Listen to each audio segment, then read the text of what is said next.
Right, so I've got a morning free today, so I'm out on a short walk to soak up some local history. So my walk starts today at Swarby in Lincolnshire, and I'm outside the Church of St Mary and All Saints, which is a 13th century church and is one of the oldest in the parish.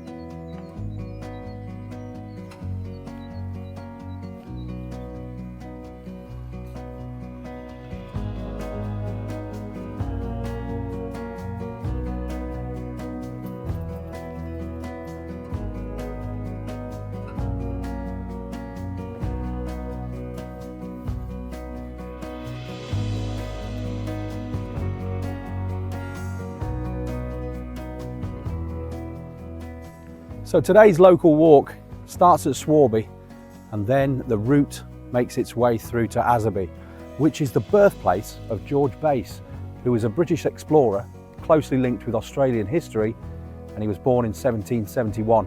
But he didn't live in Aswarby for long. He moved to Boston, where he grew up, but sadly his death is shrouded in mystery because he set off on an adventure from Australia, but sadly never returned. There are lots of myths and tales about what could have happened to him. The walk passes through the Aswarby Estate. Aswarby Hall was demolished in 1951, but what remains is the church, the estate, and the trail through it. What is noticeable is in the grounds there are two lone pillars standing, which is all that remains from the demolition of the hall. Now, M.R. James was a Gothic Victorian writer, and he wrote lots of ghost stories in the late Victorian era through to the early 1900s. And one of his stories was set at Aswarby Hall, and it's called Lost Hearts. And it's about a boy who comes to visit his cousin and rolls up at the hall, and, well, I won't spoil it in case you want to read it, but strange things are happening. Anyway, it's set at Aswarby Hall, and it's quite interesting when you go through, because you can sort of soak up a bit of the atmosphere and imagine what it would have looked like when M.R. James chose it as his setting for his story.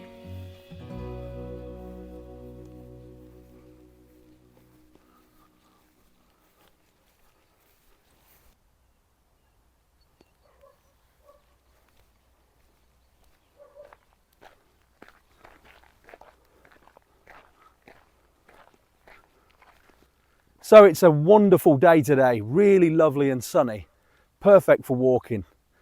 Already getting a bit hot, and it's only about 9:30. We're in the middle of a little heat wave here in the UK, and spring is really blossoming, it's blooming and bursting into life.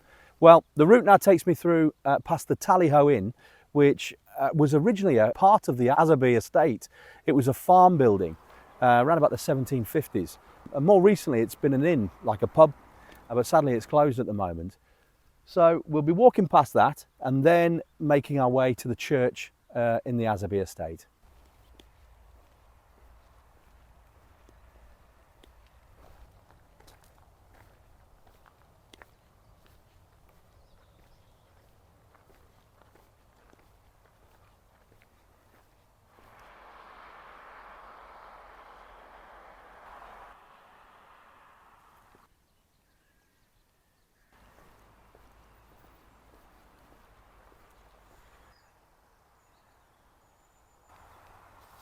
So this is the Aswarby Estate, and over there you can see the two pillars which would have formed part of the manor house, which was demolished in 1951.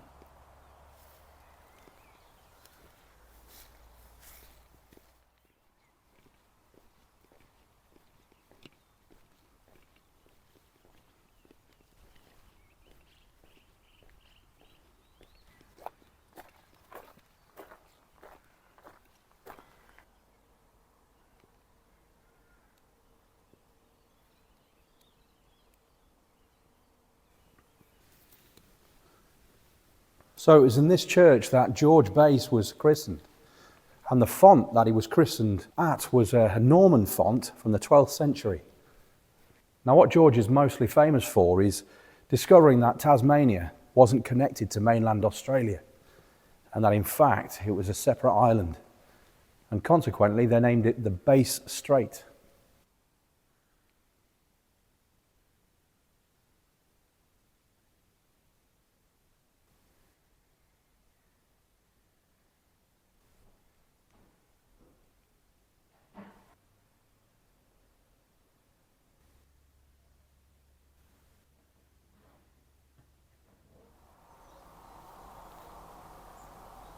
So the church has an original Norman arch, and it's in such good condition.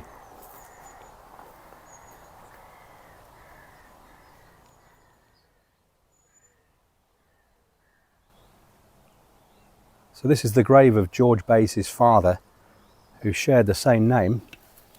You might be able to make out there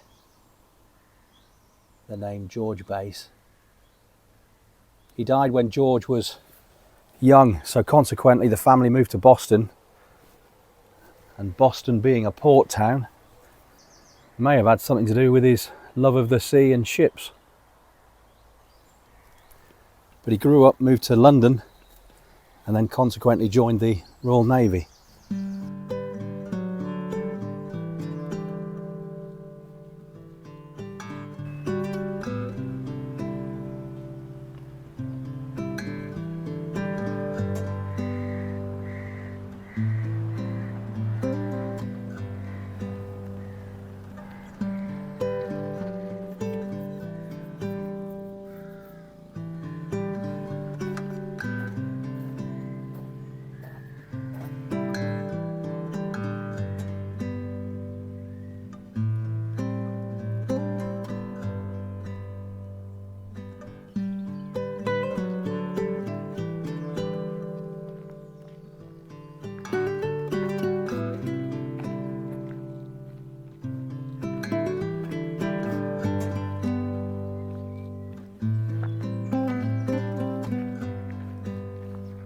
Jack just crossed the road.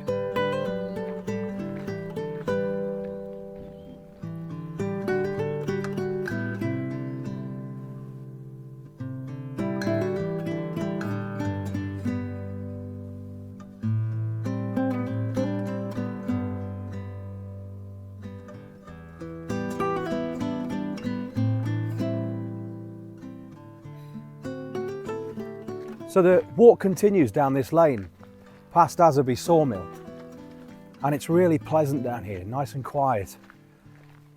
Then there's a public footpath across a field which takes you to the lane that leads you back to the start at Swarby.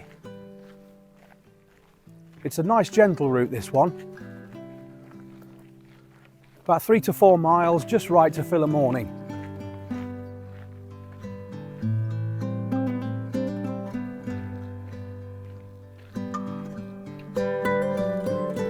This is the turning,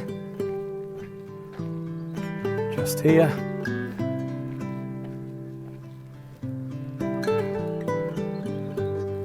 And the route takes you over this field.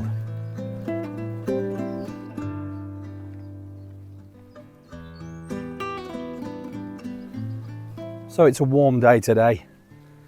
The temperatures are mid-20s at the moment. Those sheep know what to do, look. In the shade, watching the day pass.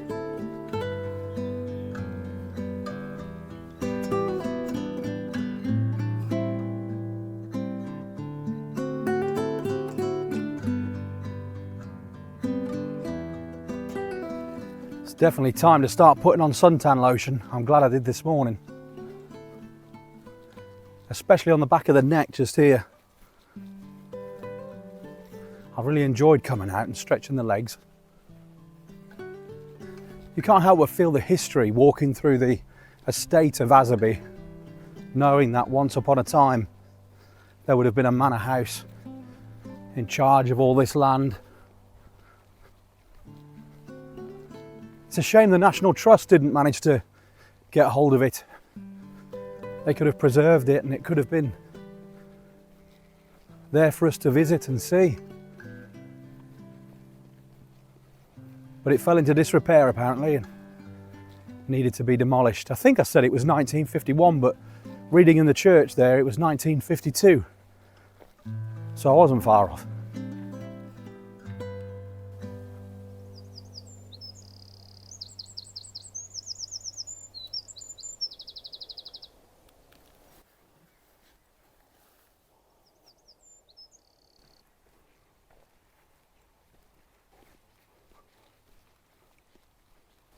You see, with the summer comes the nettles, and this is just the start.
So we've reached St Mary's and All Saints in Swarby, and the walk ends here. But even though the walk ends here, we're going to take the car to a really quiet Bluebell Wood where the bluebells are in full bloom at the moment, and hopefully get to see some beautiful sights down there. And then I think we might make our way to a cafe and treat ourselves to a coffee. We'll see. Right, so let's go and see what these bluebells are looking like.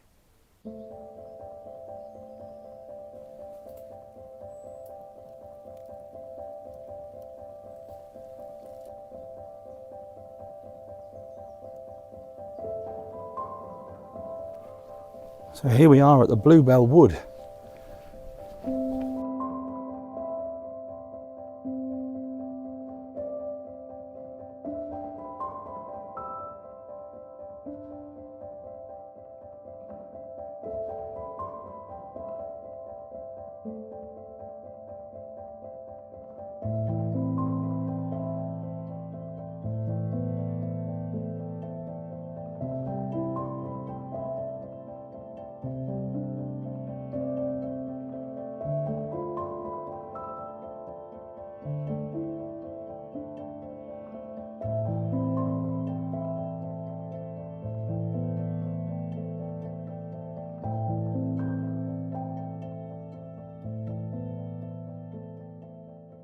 So we managed to see some bluebells at the end of the walk, so that just gives it an extra tick.